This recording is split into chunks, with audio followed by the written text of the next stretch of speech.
Padayon pang gisusi sa Business Permit and Licensing Office kon BPLO sa Dakbayan sa Mandawi ang gironda nga bodega nga nahimutang sa Barangay Look sa Dakbayan sa Mandawi niadtong Sabado sa buntag. Gihulagway ni Attorney August Lizer Malate, hepe sa Business Permit and Licensing Office sa Mandawi City, nga kabahin ang gironda nga warehouse sa usa ka dakong network sa unregistered facilities nga naglihok sa Dakbayan sa Mandawi. Gibana-bana nga mukantidad sa usa ka gatos ka milyon ka pesos nga foreign branded excisable cigarettes nasakmit atul sa pagpangronda sa miaging Sabado. Lakip sa nadiskubrihan sulod sa bodega gawa sa mga imported nga mga sigarilyo mao ang mga makinarya o raw materials aron sa paghimo og mga produkto. Nagtuusab ang mga opisyal sa facility nga nalambigit sa large-scale operations diin ang matang sa ilang kalihukan maupay padayong gisusi sa ilang buhatan. Subay sa kalapasan, mimando ang kagamhanan sa Dakbayan sa pagsirado sa warehouse tungod sa kakuwangan sa gikinahanglang mga permit.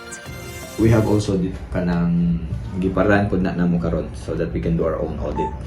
And daghan pod lain nag-abli, cold storage, na warehouse within a warehouse.